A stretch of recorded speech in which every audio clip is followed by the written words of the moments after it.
Сәлем достар, сіздермен бірге бір арнасы. Бүгін бізде неге сиқыршының берген тапсырмаларының екінші бөлімін жалғастыратын боламыз. Ендеше ардыға тіркеліп, видеоға лайк басуды ұмытпаңыздар, ал біз видеомызды бастаймыз.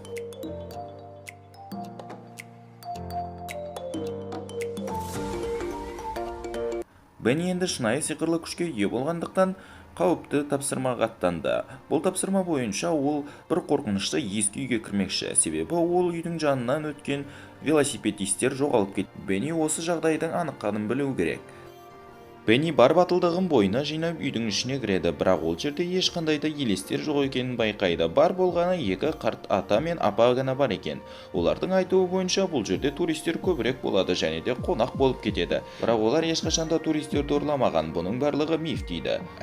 Оның үстіне біз кәріміз, әрең қимылдаймыз. Сол себепті біз ешқашан да олай жасай алмайтын едік дейді. Бірақ Бенни олардың ешқай сөзіне сенбейді. Себебі неде деп ойлайсың?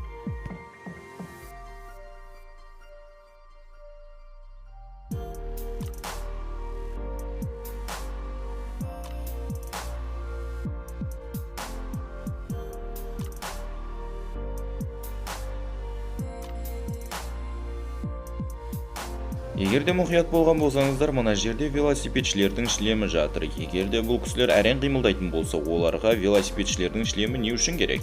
Демек, осылар ұрлаған болып тұр. Бір кішігірім патшалықта трагедия орын ала жаздады. Бір қылмыскер патшаны улап өлтірмекші болады. Бірақ дер кезінде қарауылдар оны ұстап қалады. Бірақ қылмыскер патшаның тамағына у қосып үлгереді. Ал енді олар бүгінгі тамақтың қайсында у бар екенін білмейді.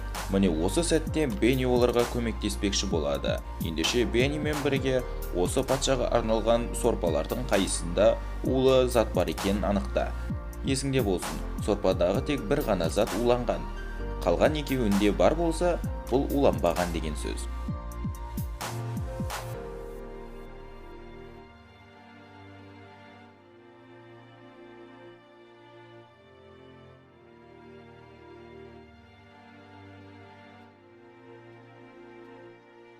Егер мұқият болған болсаңыздар, бірден анықтауларыңыз керек, себебі өте оңай. Қылмыскер бір ғана затты улаған болатын, ал мына екі сорпада да барлығына ортақ заттар бар, тек саңырауқұлақтан басқа. Саңырауқұлақ бір ғана сорпада кездеседі, демек осы зат уланған. Ал енді осы тапсырмада мұқият бол. Мен көрсеткен заттардың дұрыс көлеңкесін тауып көр.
Ал енді мына тапсырмада саған тек суретте көрсетілген 3 эмоцияны табуым керек болады. Ендеше кеттік.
Міне достар, бүгінгі видеомыздың соңы. Егер сіздерге бүгінгі видео ұнаса, арнаға тіркеліп лайк басып кетуді ұмытпаңыздар. Сіздермен болған бәрі бар арнасы біздің арнамызда бәрі бар. Сондай-ақ комментарийге өзіңіздің қанша сұраққа жауап бергеніңізді де жазып қалдыруды ұмытпаңыздар. Сау болыңыздар.